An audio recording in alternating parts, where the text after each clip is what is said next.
Hello friends, ration shop results வந்துட்டு நேற்று Madurai district வந்தது. அதுக்கப்புறம் வந்துட்டு பேலன்ஸ் இருக்க டிஸ்ட்ரிக்ஸ்லாம் எப்போ வரும்னு சொல்லிட்டு எல்லாரும் வெயிட் பண்ணிட்டு இருக்கீங்க. ஸோ கவலைப்படாதீங்க, எல்லாமே வந்துடும். செலக்ட் ஆன எல்லாருக்கும் அப்பாயின்மெண்ட் லெட்டர் வந்துட்டு இருக்கு. எல்லாரும் போய் ஜாயின் பண்ணிட்டு இருக்கீங்க. எல்லாம் கமெண்ட்ல வந்து சொல்றீங்க, ரொம்பவே சந்தோஷம். ஸோ அதுக்கு முன்னாடி இந்த ரேஷன் ஷாப் வேலையை பற்றியும் அந்த ப்ரொமோஷன் பற்றி, சேலரி பற்றி எப்படி இருக்கும், என்ன ஏது, கூட்டுறவு பயிற்சினா என்ன, ஸோ இது வந்து என்ன ஒரு அரசு வேலையா இல்லை எப்படி என்ன அப்படின்னு சொல்லிட்டு நிறைய டவுட்ஸ்லாம் கேட்டிங்க. அதை பற்றி இன்றைக்கி ஒரு ஜென்ரல் வீடியோ பார்ப்போம். ஸோ மறக்காமல் நம்ம சேனலை சப்ஸ்கிரைப் பண்ணிட்டு பாருங்கள். பேலன்ஸ் இருக்க டிஸ்ட்ரிக்ட் ரிசல்ட் வந்துச்சுன்னா நான் கண்டிப்பாக அப்டேட் பண்ணுறேன். அதேமாதிரி விஏஓ அசிஸ்டன்ட்டு இந்த குரூப் 2 விட்டுருக்குறாங்க. அதுக்கப்புறமேட்டு அடுத்த கட்ட ரேஷன் கடை மறுபடியும் எப்போ நோட்டிஃபிகேஷன் வரும் எல்லாமே நம்ம சேனலில் நான் அப்டேட் பண்ணுவேன். ஸோ ரெகுலராக நம்ம சேனலை ஃபாலோ பண்ணுங்கள். ஸோ இன்றைக்கி ரொம்ப முக்கியமான ரேஷன் கடையை பற்றின விஷயம்லாம் தான் பார்க்க போகிறோம். செலக்ட் ஆனவங்க, வேலைக்கு போனவங்க, ரிசல்ட்டுக்கு வெயிட் பண்ணிட்டு இருக்கவங்க எல்லாத்துக்குமே இது ரொம்ப யூஸ்ஃபுல்லாக இருக்கும். டிசிஎம், அதாவது கோஆப்ரேட்டிவ் ட்ரைனிங் படிச்சுட்டு இருக்கவங்க, படித்து முடிச்சவங்க, ரேஷன் கடையில் வேலையில் செலக்ட் ஆகிட்டு படிக்கலாமா வேணாமா, அது என்ன, அதை பற்றி எல்லாமே நான் இன்றைக்கி சொல்கிறேன். ஸோ வீடியோ ஸ்கிப் பண்ணாமல் ஃபுல்லாக பாருங்கள். நம்ம channel TNPSC innovation channel. Okay friends, so வந்து பார்த்திங்கன்னா தமிழ்நாடு முழுக்க நமக்கு ரேஷன் கடைக்கான நோட்டிஃபிகேஷன் சேல்ஸ்மேனுக்கும் பேக்கருக்கும் விடுறாங்க. அதுக்கப்புறம் நம்ம அப்ளை பண்ணுறோம், இன்டர்வியூ அட்டன் பண்ணுறோம், டாக்குமெண்ட் வெரிஃபிகேஷன், அதுக்கப்புறம் இன்டர்வியூ, ரிசல்ட் வந்ததுக்கப்புறம் செலக்ட் ஆகுறது, மறுபடியும் ஒரு டாக்குமெண்ட் வெரிஃபிகேஷன், செலக்ட் ஆனதுக்கப்புறம் கூட்டுறவு சொசைட்டியில் கொண்டு போய் கொடுத்து நமக்குன்னு ஒரு கடை, ஸோ அதில் போய் நம்ம ஜாயின் பண்ணுறோம். ஸோ செலக்ட் ஆனவங்களுக்கு இதுலேருந்து வரேன். ஃபஸ்ட்டு நீங்கள் போய் ரேஷன் கடை சேல்ஸ்மேனோ பேக்கராவோ நீங்கள் வேலையில் உட்காந்துட்டிங்கன்னா ஒரு வருஷம் செலக்ட் ஆகி ஜாயின் பண்ணவங்களுக்குலாம் தெரிஞ்சிருக்கும், எல்லாருமே தெரிஞ்சுக்கோங்க. ஒரு வருஷம் வந்து உங்களுக்கு ட்ரைனிங் பீரியட் தான். ஒரு வருஷம் ட்ரைனிங் கொடுப்பாங்களா ப்ரோ அப்படின்னா அப்படி கிடையாது. ஒரு வாரத்திலே கற்றுக்கலாம். தான் வேலைன்னு சொல்கிறது நம்ம செய்கிறது, அவ்வளோதானே. ஆனால் அவங்க வந்து ஒரு வருஷம் ட்ரைனிங் அப்படின்னு சொல்லிட்டு வச்சுருக்குறாங்க. அதுக்கப்புறம் தான் நம்ம வேலை பர்மனெண்ட் அப்படின்னு சொல்லிட்டு பண்ணுவாங்க. ஸோ பர்மனெண்ட் இல்லையா, அப்போ நான் செலக்ட் ஆகிட்டு என்ன தூக்கிடுவாங்களா அப்படின்னு பயப்படக்கூடாது. அப்படி கிடையாது. ஸோ வந்து ஒரு வருஷம் ட்ரைனிங், அந்த ட்ரைனிங்க்கு நாங்கள் உனக்கு ஒரு ஸ்டைஃபன் கொடுப்போம். அந்த ஸ்டைஃபன் வந்து சேல்ஸ்மேனுக்கு 6250 ரூபா, பேக்கருக்கு வந்து 5500 ரூபா. ஒரு மாதத்துக்கு இவ்வளோ கொடுப்பாங்க. அதாவது ஒரு வருஷம் ஃபுல்லாக ஒரு மாதத்துக்கு உங்கள் சம்பளம் சேல்ஸ்மேனுக்கு 6250 ரூபா, சேல்ஸ்மேனுக்கு. பேக்கருக்கு வந்து 5500 ரூபா, இவ்வளோ தான் கொடுப்பாங்க. ஒரு வருஷத்துக்கு அப்புறம் தான் நம்ம வேலை பர்மனெண்ட் அப்படின்னு சொல்லிட்டு ஆகும். ஸோ அது வரைக்கும் நம்ம ட்ரைனிங் பீரியடில் தான் இருப்போம். பர்மனெண்ட் பண்ணதுக்கப்புறம் நம்ம சம்பளம் அவங்க சொல்கிற கணக்குப்படி 8600 இருந்து 29000 வரைக்கும். இதில் ஒவ்வொரு கடை சம்மந்தப்பட்டதை பொறுத்து அது வேறுபாடு இருக்கும். ஸோ இந்த மாதிரி அதே மாதிரி பேக்கருக்கு வந்து பார்த்திங்கன்னா ஒரு வருஷத்துக்கு அப்புறம் 7800 26,000 வரைக்கும்.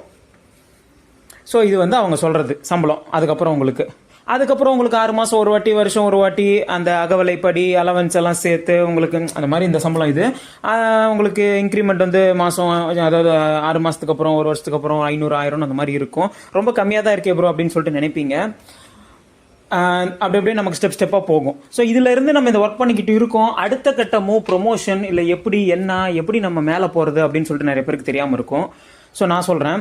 இப்போ வந்து பார்த்தீங்கன்னா நிறைய பேர் வந்து இந்த ரேஷன் கடைக்கு அப்ளை பண்ணுறதுக்கு முன்னாடியே DCM, diploma in cooperative management, அதாவது ஒவ்வொரு மாவட்டத்திலையும் கூட்டுறவு மேலாண்மை பட்டய பயிற்சி நிலையம்னு சொல்லிட்டு இருக்குது.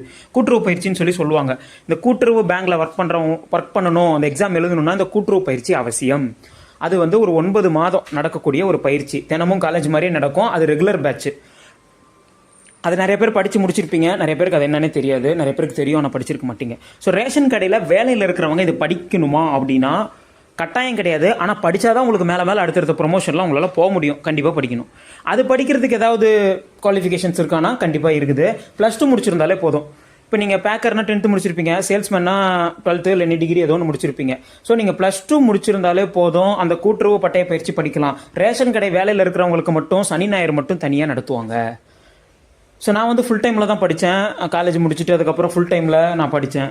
9 மாதம் டெய்லியும் காலேஜ் மாதிரியே, இதுவும் காலைல 10 மணிக்கு போயிட்டு சேலமில் வந்து நாச்சியப்பா கூட்டுறவு மேலாண்மை நிலையம் கொரோனா டைமில் தான் படித்தேன். 10 மணிக்கு போயிட்டு மதியம் 2 மணிக்கு வந்துடணும். அப்படியே திங்கள்லேருந்து வெள்ளி வரைக்கும் போகும். தமிழ்லேயே தான் நடத்துவாங்க. ரொம்பவே நல்லாயிருக்கும். புக்ஸ் எல்லாம் கொடுத்துருவாங்க.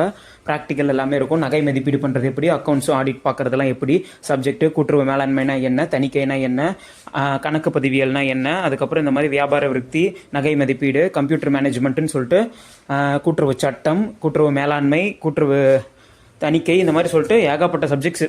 அதிகம் கிடையாது, நிறைய சப்ஜெக்ட்ஸ் இருக்குது. ஆனால் நல்லா ஈஸியாக இருக்கும். சின்ன புக்கு தான்.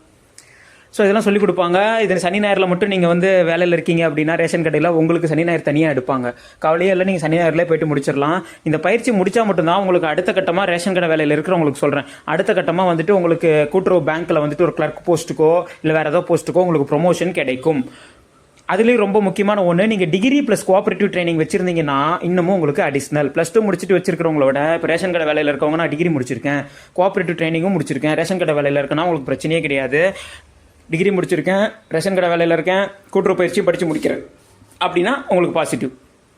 இல்லைனாலும் படிக்கலாம், ஒன்றும் பிரச்சனை இல்லை. ரேஷன் கடை வேலையே இல்லை அப்படிங்கிறவங்க கூட்டுறவு பட்டை பயிற்சி முடிச்சுட்டு டைரெக்டாக கூட்டுறவுக்கான எக்ஸாம் வரும். நிறைய பேருக்கு தெரிஞ்சிருக்கும், நிறைய பேர் கேட்குறீங்க அதை பற்றி வீடியோ போட சொல்லி. TRB, SRB, district recruitment board, state recruitment போர்டுன்னு சொல்லிட்டு தமிழ்நாடு முழுக்க இருக்க கூட்டுறவு வங்கிகளில் நகர கூட்டுறவு வங்கி, தொடக்க வேளாண்மை கூட்டுறவு வங்கி, மாவட்ட மத்திய இந்த மாதிரிலாம் இருக்குது இல்லைங்களா, அர்பன் பேங்க், ரூரல் பேங்க், மாவட்ட மத்திய கூட்டுறவு வங்கி, மாநில கூட்டுறவு வங்கி, இந்த மாதிரிலாம் இருக்குல்ல, அதெல்லாம் வந்துட்டு நமக்கு வேலைக்காக எக்ஸாம்ஸ் வைப்பாங்க. அந்த எக்ஸாம்ஸ் எல்லாம் வந்து ரொம்பவே ஈஸியாக தான் இருக்கும். டிஎன்பிசியில் வர டிஎன்பிசியில் வர ஜென்ரல் ஸ்டடீஸ் அது வந்து ஒரு பாதி இருக்கும், கூட்டுறவு பாதி இருக்கும். ரொம்பவே ஈஸியாக தான் இருக்கும். டிஎன்பிசி குரூப் 4 குரூப் 2லாம் வந்து கொஞ்சம் கிரிட்டிக்கலாக அந்த மாதிரிலாம் கேட்குறாங்க இல்லையா, ஸ்டேட்மெண்ட் லெவல்ஸ் அந்த அளவுக்குலாம் இருக்காது, ஜென்ரலாக இருக்கும். அந்த எக்ஸாம் பாஸ் பண்ணி நம்ம தாராளமாக அந்த எக்ஸாம் போகலாம். அதை பற்றின வீடியோஸும் நான் கண்டிப்பாக கொடுக்குறேன், ஆல்ரெடி கூட கொடுத்துருக்கேன். ஸோ ரேஷன் கடை வேலையில் இருக்கிறவங்க இதை முடிச்சிங்கன்னா உங்களுக்கு ப்ளஸ். அதுக்கப்புறம் நீங்கள் கிளர்க்காவோ இதாவோ டக்குன்னு நீங்கள் மாறி போகலாம். அதே மாதிரி வந்து டிபார்ட்மெண்ட் எக்ஸாம்ஸ் வரும், அதுவும் நீங்கள் எழுதலாம். ஸோ இந்த மாதிரி தான் நீங்கள் ப்ரொமோஷன் ஆகி போக முடியும். நீங்கள் ஒரு டிகிரி வச்சிருக்கீங்க, நீங்கள் வேலையில் இருக்கீங்கன்னா கூட்டுறவு பட்டை பயிற்சி கண்டிப்பாக முடிக்கணும். சனி ஞாயிறில் நீங்கள் முடிச்சிங்கன்னா உங்கள் மேலிடத்தில் இருக்கவங்களே சொல்லுவாங்க அதை பற்றி கேட்டிங்கன்னா. ஸோ நீங்கள் போய் அப்ளிகேஷன் போட்டு அது எப்போ விடுறாங்களோ நீங்கள் படித்து முடிச்சு வச்சுக்கிறது உங்களுக்கு பெஸ்ட்டு. இல்லை ப்ரோ எனக்கு இப்போலாம் இனிமேலாம் படிக்கலாம் முடியாது, டைம் இதாகாது, எனக்கு சரி வராதுன்னு நினைக்கிறவங்க இதே வேலையில் இருந்துக்கிட்டு கொடுக்குற சம்பளம் ப்ரொமோஷன் அப்படியே போயிட்டு இருக்கலாம். ஸோ இதுதான் ரொம்ப முக்கியமான ஒன்று. ஏன்னா வேலைக்கு போயிட்டோம், அதுக்கப்புறம் நம்ம அடுத்த கட்டமும் எப்படி மேலே போகிறது அப்படிங்கிறது ரொம்ப முக்கியம். இதை பற்றி நான் சொல்கிறேன்னு சொல்லியிருந்தேன். எல்லா டிஸ்ட்ரிக்ட் ரிசல்ட்டும் வந்துட்டு சொல்லலாம்னு நினச்சேன். ரிசல்ட் கொஞ்சம் டிலே ஆகிட்டு இருக்கு, பேலன்ஸ் இருக்க டிஸ்ட்ரிக்ஸ்லாம் வந்துடும். ஸோ செலக்ட் ஆனவங்க இந்த வீடியோ பார்த்துட்டு இருந்தீங்கன்னா கண்டிப்பாக அதுக்கான ஸ்டெப்பை நீங்கள் என்ன எதுங்கிறத மூவ் பண்ணுங்கள். அந்த ஒரு வருஷம் ட்ரைனிங்க்கு அப்புறம் தான் நீங்கள் படிக்க முடியுமா என்னங்கிறதெல்லாம் உங்கள் டிபார்ட்மெண்ட்டில் கேட்டால் அவங்களே சொல்லுவாங்க. ஏன்னா ஒவ்வொரு இடத்துல ஒரு மாதிரி இருக்கும். அதில் உங்களுக்கு எல்லாம் சொல்லிக் கொடுப்பாங்க. கூட்டுறவு கிளர்க்காக நீங்கள் போனீங்கன்னா உங்களுக்கு சேலரி நல்லாயிருக்கும். அடுத்தடுத்து நீங்கள் மேலே போனீங்கன்னா உங்களுக்கு எல்லாம் நல்ல நல்ல போஸ்டர்ஸ் எல்லாம் கிடைக்கும். டேரெக்டாக நீங்கள் டிஆர்பி, எஸ்ஆர்பி எக்ஸாம் வந்தால் கூட கூட்டுறவு பட்டை பயிற்சி முடிச்சிட்டிங்கன்னா சேல்ஸ்மேனாக இருக்கீங்கன்னா அந்த எக்ஸாம் எழுதி நீங்கள் மேலே போகலாம், டேரெக்டாக அடுத்தே உள்ளே போயிடலாம். ஸோ இது மாதிரி நம்ம எல்லாம் ப்ரொமோஷனில் போகும்போது அந்த வெற்றி பணியிடங்கள் காலியாகும். அதுக்கு அடுத்தடுத்த வேகன்சி ஃபில் பண்ணுவாங்க. ஸோ அடுத்த நவம்பரில் நம்ம அக்டோபரில் நமக்கு இதுவும் போடுவாங்க. அதை பற்றி நான் கண்டிப்பாக சொல்கிறேன், அப்டேட்ஸ்லாம் கொடுக்குறேன். நமக்கு ரேஷன் கடை பற்றி வந்தால் சொல்கிறேன். விஏஓ அசிஸ்டன்ட் பற்றி கேட்குறீங்க, அதை பற்றி நான் கண்டிப்பாக வீடியோ போடுறேன், கொஞ்சம் வெயிட் பண்ணுங்கள். ஸோ ரேஷன் கடை வேலை, சம்பளம் அதை பற்றிலாம் நம்ம பேசியாச்சு. டிபார்ட்மெண்ட் எக்ஸாம் பற்றி பேசியாச்சு. ஸோ இதுதான் வந்துட்டு கூட்டுறவு பட்டை பயிற்சி பற்றி பேசியாச்சு. ஒவ்வொரு மாவட்டத்திலும் ஒவ்வொரு கூட்டுறவு பட்டை பயிற்சி நிலையம் இருக்குது. ஒரு சில மாவட்டத்தில் இருக்காது, பக்கத்தில் இருக்கும். மொத்தம் வந்து பார்த்தீங்கன்னா தமிழ்நாட்டில் நமக்கு கூட்டுறவு பட்டய பயிற்சி நிலையங்கள் இருக்குது. அங்கே சேர்ந்து நீங்கள் படிக்கலாம் தாராளமாக.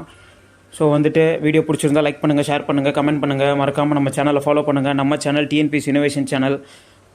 டிஆர்பி வெப்சைட் லிங்க்ஸ்லாம் வந்து டிஸ்கிரிப்ஷனில் கொடுத்துருக்கேன், பாருங்கள். ஸோ பேலன்ஸ் இருக்க டிஸ்ட்ரிக்ஸ் ரிசல்ட்ஸ் வந்துடும், கண்டிப்பாக நான் போடுறேன்.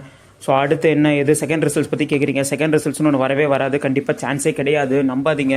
நிறைய பேர் வரும்னு சொல்லுவாங்க, அதை நினச்சிட்டு வெயிட் பண்ணிட்டு இருக்காதீங்க, டைமை வேஸ்ட் பண்ணிட்டு இருக்காதீங்க. அடுத்து எக்ஸாம் படிங்க, இல்லை டக்குன்னு வேறு ஏதாவது மூவ் ஆன் பண்ணி அடுத்த வேலை போயிட்டே இருங்க. சொன்னால் நோட்டிஃபிகேஷன் வந்தால் ரிசல்ட்டுக்காக வெயிட் பண்ணலாம். நோட்டிஃபிகேஷன் வந்து அப்ளை பண்ணிவிட்டு ரிசல்ட்டே வந்ததுக்கப்புறம் செகண்ட் ரிசல்ட்ஸ் வரும் அப்படின்னு சொல்கிறாங்கன்னு சொல்லிட்டுலாம் வெயிட் பண்ணக்கூடாது. ஒரு சிலர் சொல்லலாம், சேனலில் சொல்லலாம், எங்கே வேணால் சொல்லலாம், அதெல்லாம் உண்மை கிடையாது. ஸோ இதுதான் உண்மை. ரெகுலராக நம்ம சேனலில் ஃபாலோ பண்ணுங்கள். நான் அடுத்தடுத்த அப்டேட்ஸ் கொடுக்குறேன். வேறு ஏதாவது டவுட்ஸ் இருந்தால் கமெண்ட்டில் கேளுங்க. Thank you friends.